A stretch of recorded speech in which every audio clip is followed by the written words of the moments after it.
Muy buenas tardes a todos ustedes.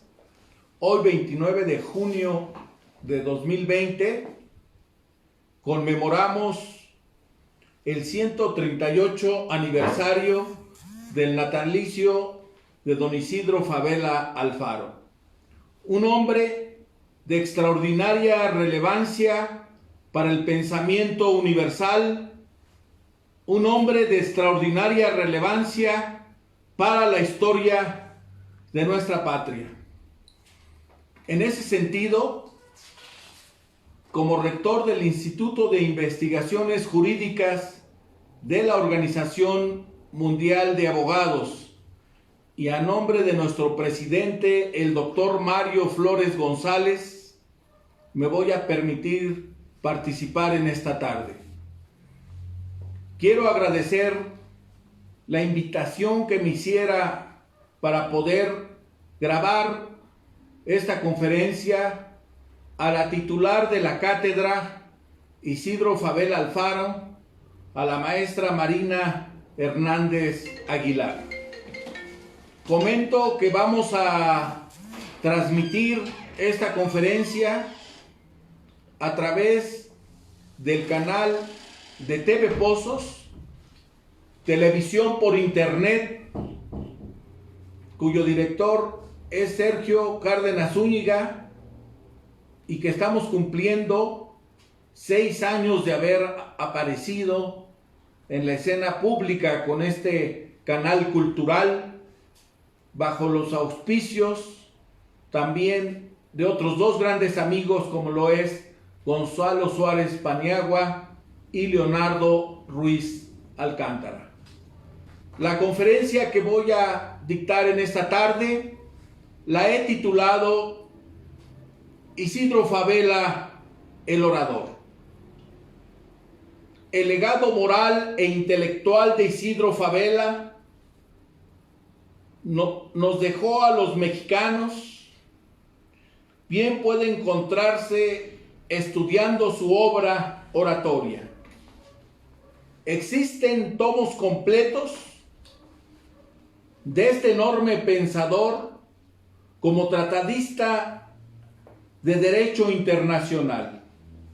También es conocida su obra diplomática, política y literaria, pero ha sido poca difundida su obra discursiva.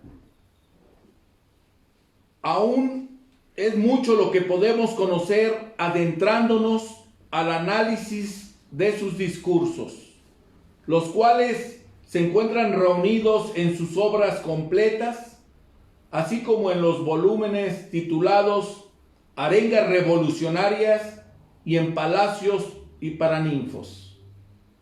Para mejor comprensión, divido su obra oratoria del maestro Isidro Fabela Alfaro en 3 rubros: su oratoria revolucionaria, su oratoria en la diplomacia y en tercer término, su oratoria académica y cultural.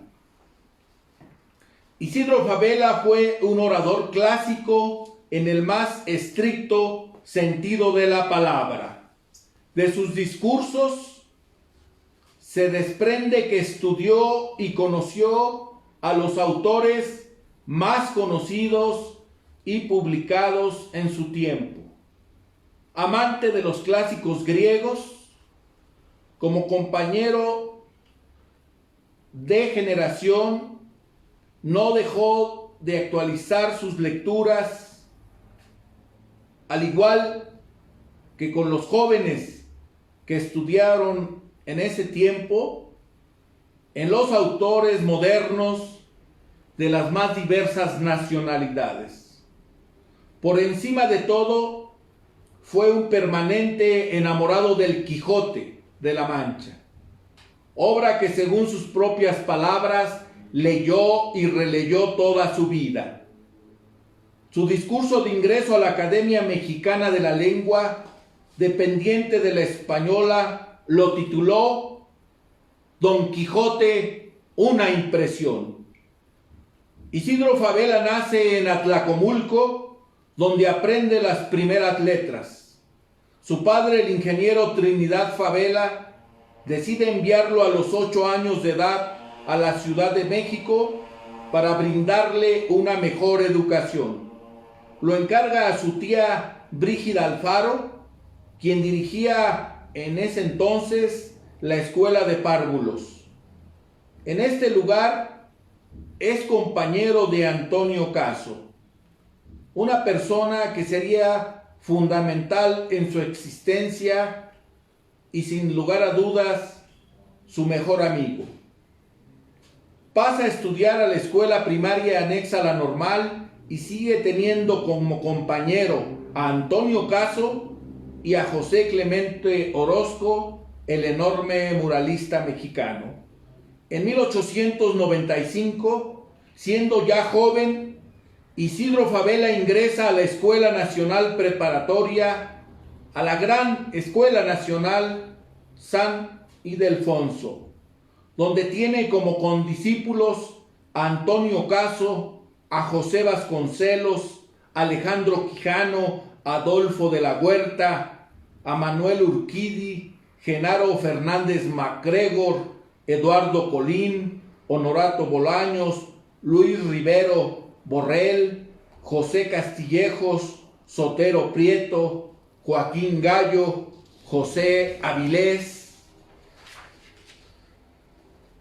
En la preparatoria, Justo Sierra, el maestro de América, le imparte la cátedra de Historia General. Sus clases debieron de ser sumamente interesantes y elocuentes, pues Sierra gozaba de gran prestigio intelectual y académico, habiendo sido, como todos sabemos, alumno de Ignacio Manuel Altamirano. De Justo a Sierra, Favela aprende la historia patria y universal en tono discursivo.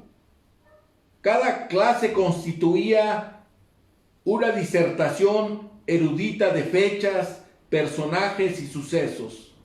Por ello podemos considerar que su primer aprendizaje de oratoria se debió a este contacto con Justo Sierra, a quien adoptó por toda su vida como su maestro. Años más tarde, Isidro Favela, ya como gobernador del Estado de México, construye una escuela primaria en Toluca con capacidad para más de 2,000 alumnos y le impone el nombre de Escuela Justo Sierra en memoria de su maestro. En 1900 ingresa a la Escuela Nacional de Jurisprudencia, teniendo como compañeros nuevamente a Antonio Caso, José Vasconcelos, Genaro Fernández MacGregor, Alejandro Quijano, Eduardo Colín, Honorato Bolaños, Santiago Méndez y José de la Garza.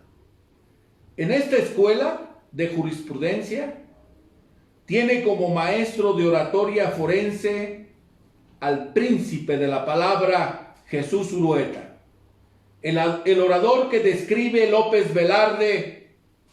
Erraría quien lo disputara en conclusión teatral. Cierto que los ojos, entre orgiásticos y curiales, abarcan la escena, que la voz remeda esquilas y campanas mayores, que en la mano, cirujana del aire, se jacta una simpatía huesosa y en los párrafos abundanciales tiembla una túnica o se arruga una bahía. De esta bella forma describe el poeta López Velarde al príncipe de la palabra, al chihuahuense Jesús Urueta. Urueta es un orador de una cultura asombrosa. Es el orador ático por excelencia y fue declarado por aclamación unánime de sus contemporáneos el príncipe de la palabra, por la belleza de sus disertaciones. De esta vena oratoria que viene del siglo XIX, de Ramírez, de Altamirano, de Urueta, se alimenta el espíritu del joven estudiante Isidro Fabela.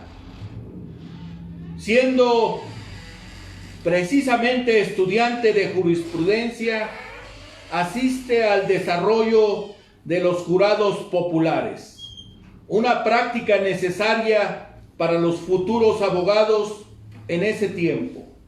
Las audiencias se celebraban en el auditorio anexo a la cárcel de Belén en la Ciudad de México.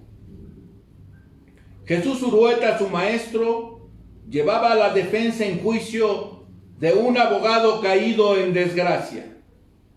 Ante el barullo de los jóvenes y del público presente, el juez de la audiencia ordena que desalojen la sala. Ante la orden de quien preside la audiencia judicial, se levanta Isidro Fabela y se opone al desalojo diciendo: usted no puede ahogar las opiniones a los concurrentes, porque esa es una de las características del jurado en el que el pueblo contribuye de manera directa a que se haga justicia. Además, estábamos aquí los estudiantes del último año de jurisprudencia haciendo prácticas forenses y exigimos que se nos reconozca el derecho de permanecer en el salón. Hemos venido a estudiar este proceso y no por simple curiosidad. Los alumnos permanecen en la audiencia. Se escucharía por primera vez la voz de reclamo y firme de Isidro Fabela. Pedro Guillén escribe sobre este suceso que quien presenció y narró la anécdota fue Pedro de Alba, quien comentó que Urueta intervino en plan conciliador para que se aplazara la orden. Tal vez pensamos por simpatía hacia los estudiantes que era su mejor público y que eran devotos de quien tenía fama de ser un máximo tribuno.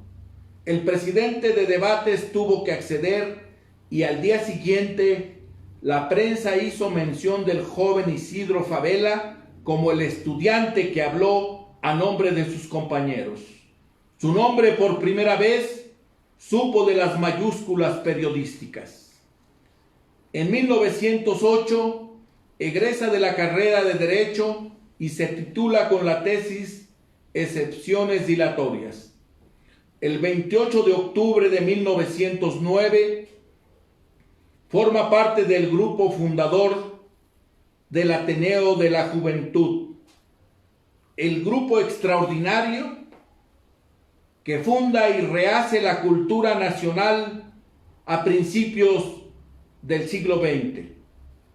En este grupo participan también hombres de enorme estatura como Alfonso Reyes, Antonio Caso, Pedro Enrique Sureña, el dominicano, José Vasconcelos, Julio Torri, el poeta, Alfonso Cravioto, el constituyente, Enrique González Martínez, escritor y poeta, Rafael López, Medis Bolio, Rafael Cabrera, Jesús T. Acevedo, Martín Luis Guzmán, el del Águila y la Serpiente, Diego Rivera, el gran muralista mexicano, Roberto Montenegro, Ramos Martínez, Manuel M. Ponce, Julián Carrillo, Carlos González Peña, Manuel de la Parra, Mariano Silva y Aceves, Federico Mariscal, Ángel Zárraga y Alberto J. Pani,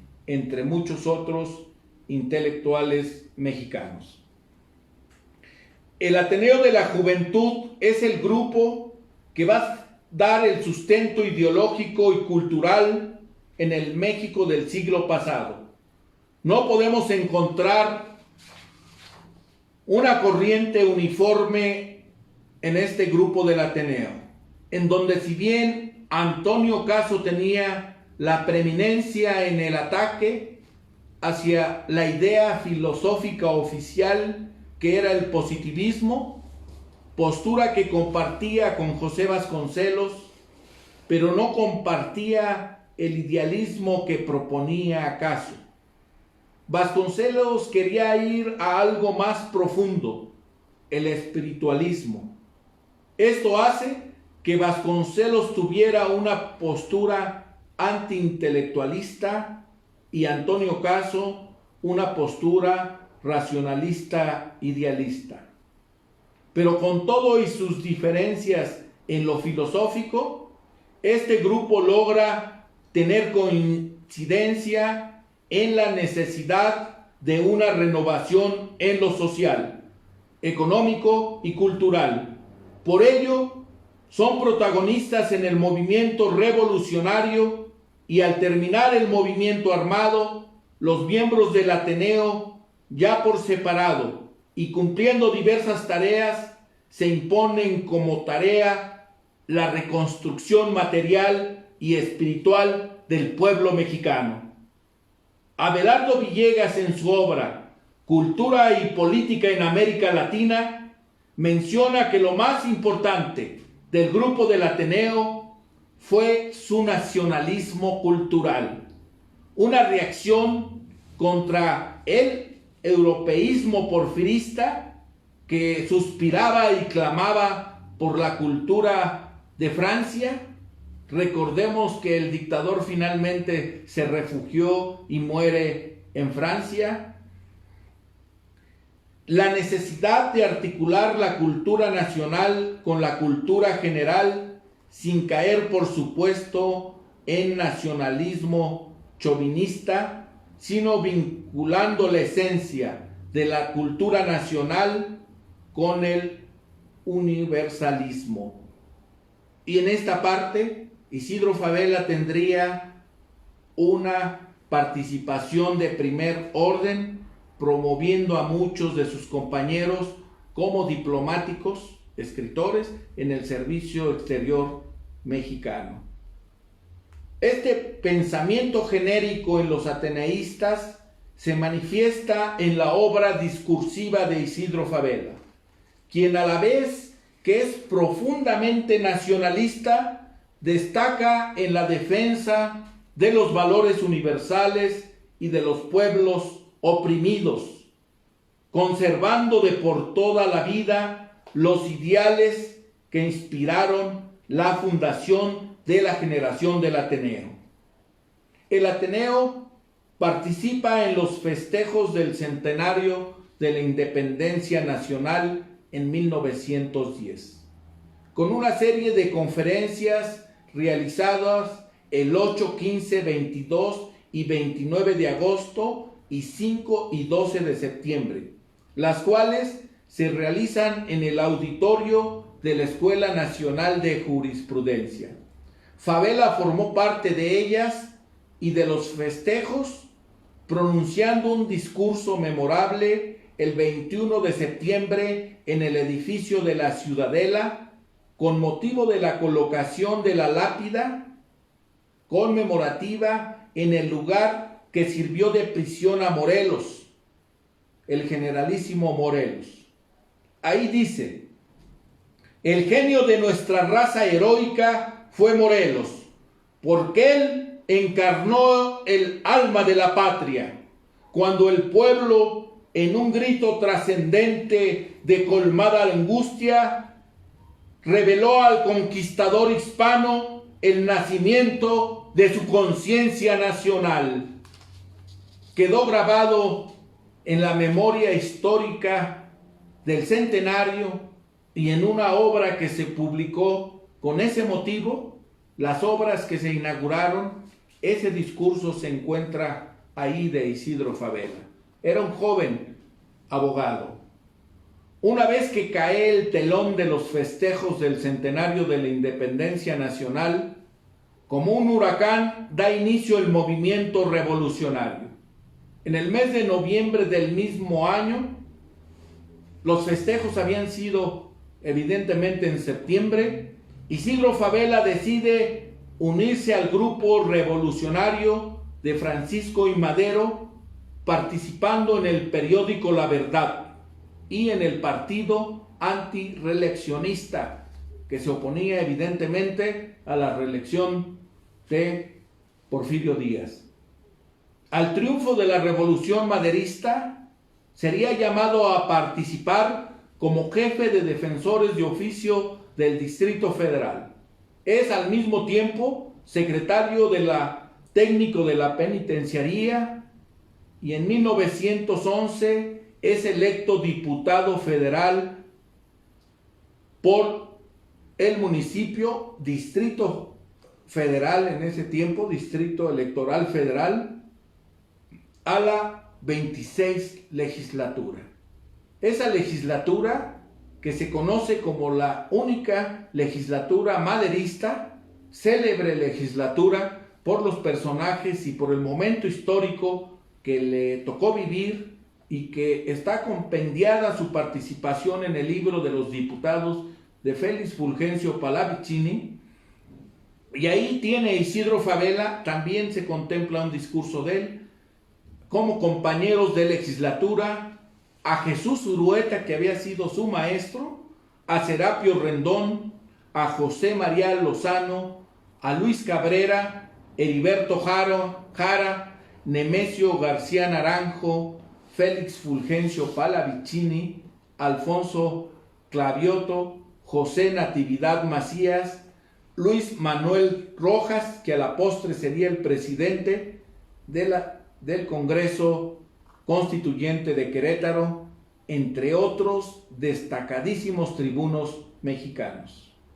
Al presentarse a la Cámara para su acreditación como diputado, y cuando está en ese proceso, es llamado por el presidente Francisco I. Madero, quien le da la encomienda de colaborar con don Abraham González, gobernador en Chihuahua, con quien se desempeña como oficial mayor. En su estancia en Chihuahua, Isidro Fabela pronuncia un discurso muy importante en la ceremonia cívica referente al aniversario de la independencia el 15 de septiembre de 1912. El discurso lo tituló "A la libertad". En él, entre otras cosas, dijo: "La libertad", dijo Cervantes, el más grande maestro español en la vida y en el arte, es uno de los más preciosos dones que a los hombres le dieron los cielos. Por la libertad, así como por la honra, se puede y debe aventurar la vida. Este discurso es un auténtico tratado con profundos conceptos sobre la libertad. En 1913 regresa Isidro Fabela a la Ciudad de México, con el encargo de comunicar el estado de cosas que prevalecía en Chihuahua al presidente Ignacio Indalecio Madero. Ya en la ciudad lo sorprende el cobarde y artero asesinato del presidente Madero y el vicepresidente Pino Suárez, por lo que decide tomar su curul como diputado dentro de la Cámara y participa en las sesiones de la 26 legislatura. Ahí, desde la tribuna, defiende la libertad de prensa de manera frontal y valiente. Quizá esto motivó que Jesús Urueta lo invitara a pronunciar un discurso el 1 de mayo de 1913 en la Casa del Obrero Mundial, en la primera vez que se conmemora el Día del Trabajo en México. Ahí habla del reparte de utilidades, de la importancia de la asociación de los trabajadores, de un trato justo hacia el trabajador, pero además hace temerarias acusaciones al usurpador Victoriano Huerta. Aquí parte del temerario y valiente discurso de Fabela. Una aspiración legítima de millones de hombres de alcanzar en la sociedad una vida mejor, más digna, más justa, más humana. Esta ansia de libertad que sacude las almas, que aguijonea los cerebros contra nuestras leyes económicas arcaicas y opresoras y contra los mandatarios incapaces de perpetrar los ideales del pobre, porque el pobre está abajo y sufre y el gobernante está arriba y olvida. Este impulso tremendo del proletariado, empujado por todas las fuerzas de la historia y todas las necesidades económicas del siglo, a un altivo pero injusto ideal de mejoramiento económico, se transforma en aleluya regocijante en este día de mayo.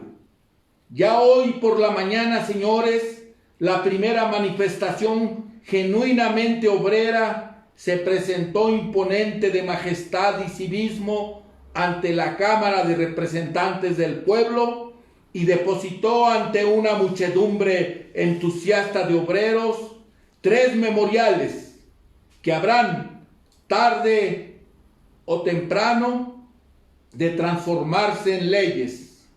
Al grupo liberal renovador de esa Cámara, que lleva en su sangre, sangre del pueblo que nació del pueblo y trabajará por el obrero para cumplir así los sagrados deberes que tiene incrustados fuertemente en su alma al conjuro de un glorioso apóstol, cuya sangre de martirio, salpicada a todos los vientos, grabará en la historia de nuestra patria con letras que irradiarán como relámpagos a pesar de todos los cuartelazos y de todas las tiranías, esta sola palabra: libertad.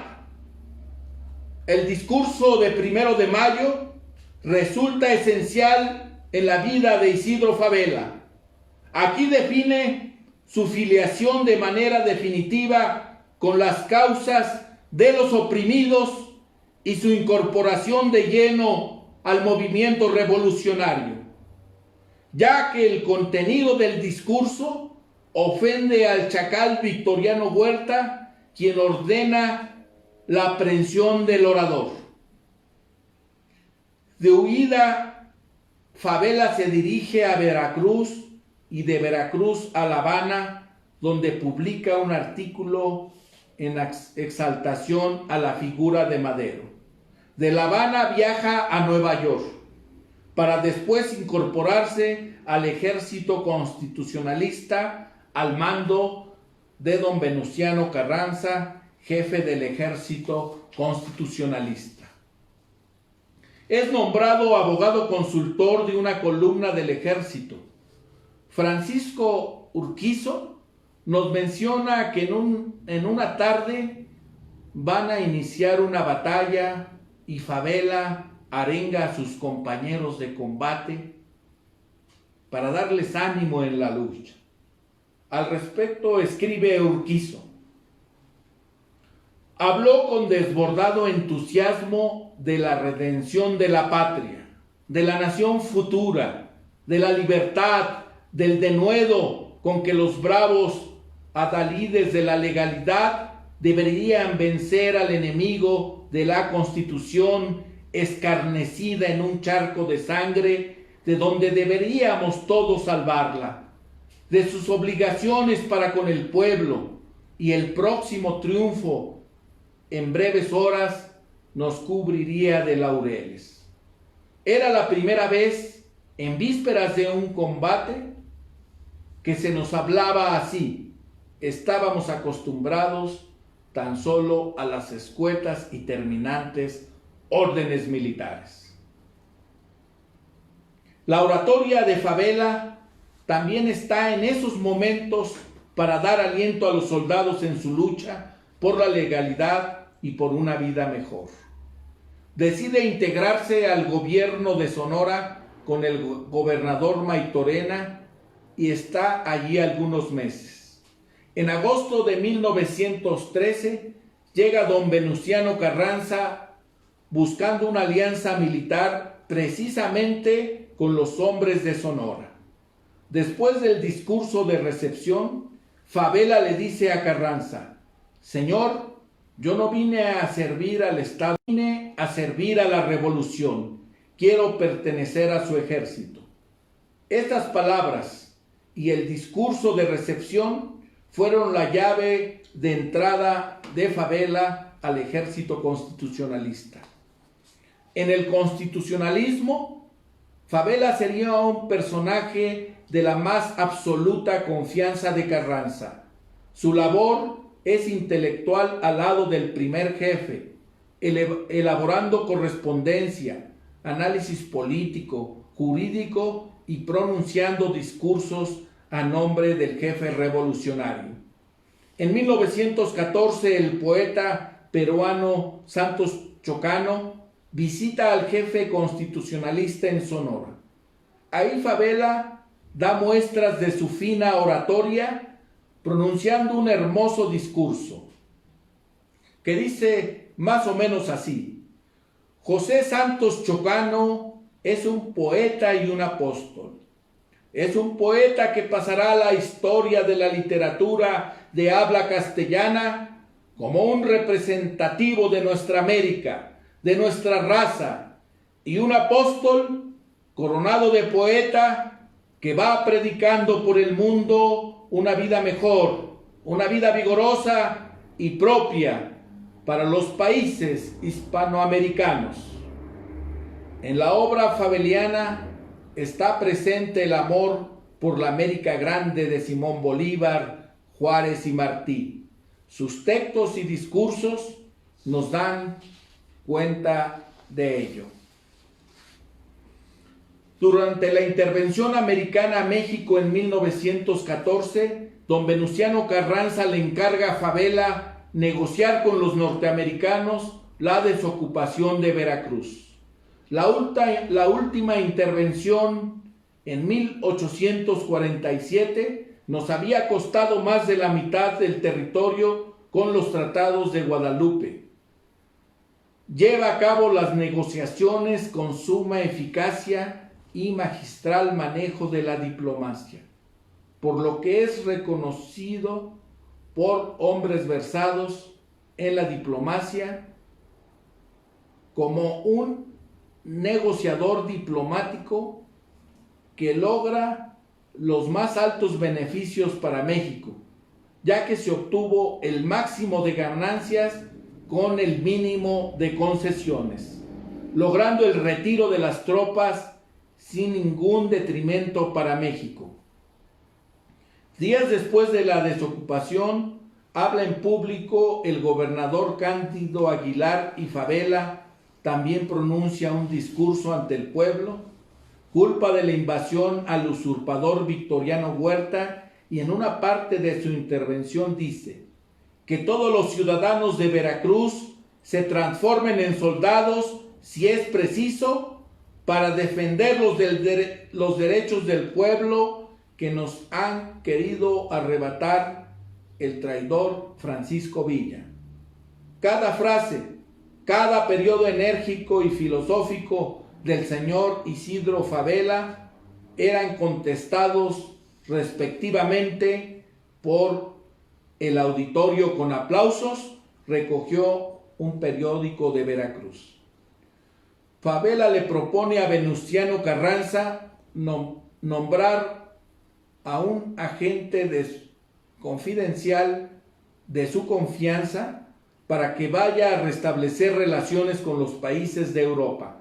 Carranza lo nombra a él ministro plenipotenciario y sale a Europa con la misión de que Inglaterra, Italia y Francia reconocieran el gobierno de Carranza. Cumplida su misión, Carranza le ordena se traslade a Argentina y Chile. En Argentina pronuncia un hermoso discurso en la presentación de sus credenciales y uno más ante los estudiantes argentinos. La Federación de Estudiantes de este país le encarga que les lleve un discurso a los estudiantes chilenos. hace llegar el discurso a los destinatarios y a su vez les pronuncia un discurso de unión espiritual entre los pueblos hermanos de América Latina. Regresa a Europa y en franca misión diplomática en 1920 es asesinado el presidente Venustiano Carranza por uno de sus colaboradores, Pablo González, que había sido un soldado, parte de su equipo de trabajo. Pablo González le envía un telegrama a Fabela y le da órdenes, quien le responde: absténgase de darme órdenes que no voy a obedecer, porque usted es un soldado traidor que ha hecho con el presidente Carranza lo mismo que Huerta hizo con el presidente Madero, y renuncia a la misión diplomática. Años posteriores, en 1923, Fabela regresaría como diputado federal al Congreso, representando al Distrito Electoral del Oro. En esta legislatura les pide a los diputados que no den su voto de confianza a una propuesta presentada por el presidente de la República para la celebración de los tratados de Bucareli. Tratados de Bucareli que fueron celebrados por una delegación americana con una delegación mexicana, a efecto de que se dejara sin aplicar el contenido del artículo 27 constitucional en materia de hidrocarburos o petróleo. Fabela manifiesta su oposición a incumplir el contenido del artículo constitucional mediante la celebración de estos tratados, y como consecuencia va a tener y sufrir también persecuciones que lo llevan a renunciar a su cargo de diputado federal. Don Isidro Fabela, posterior a esto, se retira a la vida profesional, a algunas actividades de carácter académico, periodístico, y en esta parte edita algunos de sus libros. En 1937 es llamado por el presidente Cárdenas para ser representante de México ante la Sociedad de las Naciones. En este segundo periodo de su actividad diplomática, será la voz que habla en nombre de México y que se erige en defensor de los pueblos que sufren el asedio de los países totalitarios. En la Sociedad de las Naciones tiene intervenciones oportunas y valientes, pues se trata de denunciar los actos de personajes como Hitler, Franco y Mussolini. En la sesión del 16 de mayo de 1937, cuando se pretendió por parte del representante polaco simular en el seno de la Asamblea que por la intervención a Etiopía este estado había dejado de existir, Fabela nos narra que el representante polaco, en voz inaudible, afirma: porque como saben, Etiopía ya no existe. Al percatarse Fabela que no hace una propuesta en concreto para que se asentara así en el acta, pidió inmediatamente la palabra y dijo: acabo de escuchar la declaración hecha por el honorable representante de Polonia con la mayor atención. Si lo he entendido correctamente, no ha hecho ninguna proposición concreta. Sin embargo, como parece dar a entender que el Estado etíope ha dejado de existir y el silencio de México podría interpretarse en el sentido de dar su conformidad a esta declaración, en nombre de mi país declaro de la manera más enérgica que protesto contra todas las maniobras tendientes a expulsar del seno de la Sociedad de las Naciones a ningún miembro de él. También fueron notables sus intervenciones en Ginebra el 20, 27 y 28 de septiembre, defendiendo a España. Es un hecho histórico bien conocido que Alemania e Italia intervinieron en España en favor de la rebelión franquista. Sus discursos tienen como propósito denunciar estas intervenciones y exhortar a los países miembros de la Liga de las Naciones para que intervengan en defensa de España como país miembro y no se amparen en la no intervención en asuntos internos de un país, puesto que no se trataba de una revuelta interna, sino un movimiento auspiciado por países extranjeros. La historia le dio la razón a Fabela. Pronto quedaron al descubierto los fines de dominación mundial de Hitler y Mussolini. Por esos años, después afirmó que la Sociedad de las Naciones bien pudo haber evitado la Segunda Guerra Mundial de haber actuado a tiempo. Fabela también intervino en defensa de Austria el día 13 de marzo de 1938, cuando murió como Estado soberano. Un día después, Hitler entra victorioso a Viena. La Sociedad de las Naciones, ya sin fuerza ni operatividad, no se reúne en consejo. Todos los países miembros enmudecen y contemplan con estupor la invasión perpetuada al pueblo de Austria. Solo México, en voz y pensamiento de su representante en Europa, se yergue y protesta ante la historia por el atentado internacional. Al no convocarse a sesión, Fabela cita a corresponsales de todo el mundo para denunciar el atentado. Con autorización del presidente Lázaro Cárdenas, manifiesta, entre otras cosas, lo siguiente: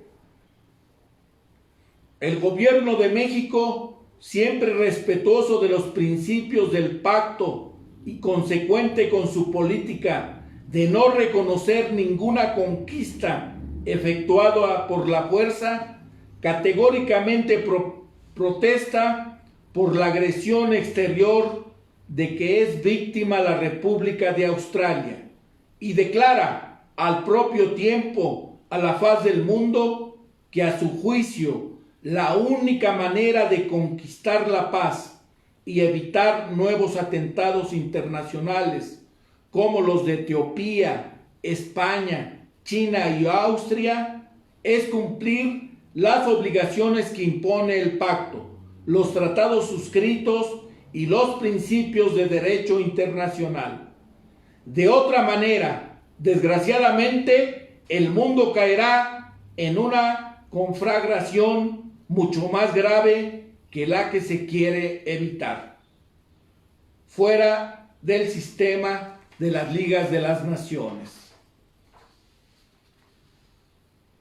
Esta enérgica protesta fue profética. El mundo se verá envuelto en la terrible Segunda Guerra Mundial de dimensiones catastróficas que traerían dolor y sufrimiento a la humanidad. En 1946 fue electo por la ONU juez de la Corte Internacional de Justicia de La Haya, cargo que desempeñó hasta 1952, siendo el primer mexicano en ocupar un sitial del Tribunal Internacional. La voz de Isidro Fabela ya como juez internacional se escucha en este alto tribunal para argumentar jurídicamente y con sólidos conocimientos sobre la historia universal y la cultura de los países sobre los que tiene que resolver alguna controversia. Y en este cargo, la oratoria de Fabela es una cátedra viva de quien ha dedicado sus días y sus noches al estudio y a la meditación, de quien al viajar por el mundo extrajo los mejores conocimientos como si se tratase de un gran libro abierto. En la tercera etapa de la oratoria fabeliana, inicia cuando es nombrado gobernador en el Estado de México. Como gobernante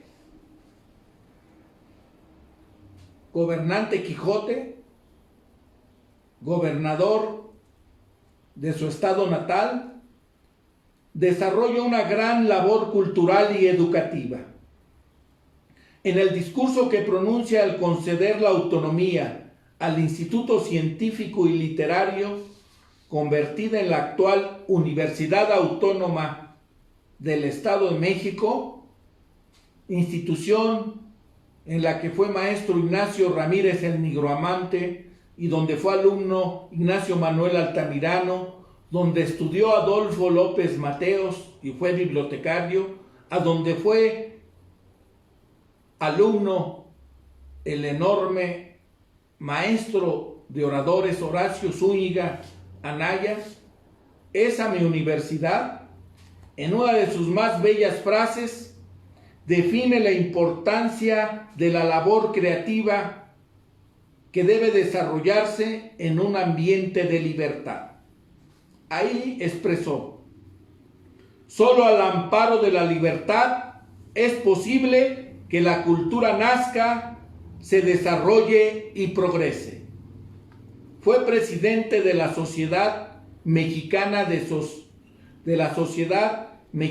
de Geografía y Estadística, fundación cultural fundada el 18 de abril de 1833 por el patricio y liberal Valentín Gómez Farías. Esto nos habla de la afiliación liberal que conservó Fabela hasta el final de su vida, ya que fue miembro activo de la masonería, compartiendo las ideas de tolerancia que se practican en esta milenaria institución. Su ideología estuvo siempre basada en los ideales de libertad, igualdad y fraternidad. Recibe las más altas distinciones cívicas y académicas que se otorgan a un mexicano: el doctorado honoris causa de la Universidad Nacional Autónoma de México. En la actualidad, un aula de la Facultad de Derecho, un auditorio, llevan su nombre. Recibe la medalla Belisario Domínguez en el Senado de la República. Al recibir ambas distinciones, pronunció bellas oraciones cívicas. Podemos hablar en el ámbito del derecho internacional de la doctrina Fabela, que en su punto central se constituye en la sistematización y profundidad que le dio al concepto de no intervención, principio que ha regido la política diplomática de México ante el mundo. Por este motivo y por sus méritos cívicos y ciudadanos, su nombre fue colocado con letras de oro en el recinto de la Cámara de Diputados. La oratoria fabeliana se caracteriza por ser defensora de los valores nacionales y universales. Así lo dice en bella expresión: patria mía, patria nuestra, lucharía como tú lo quisieras, con un rifle en la mano, con una pluma en las manos o con un discurso en los labios. Fue un enamorado cultor de la palabra oral y escrita, amante de la lengua castellana. En su obra Mi señor Don Quijote escribió que los vocablos son el tesoro del espíritu. A mayor abundancia de ellos, mayor riqueza del lenguaje y más grande floración de pensamientos, porque la palabra crea ideas. Cada una es una luz que describe situaciones, horizontes, méritos, estados de alma. Muchas gracias. Buenas tardes.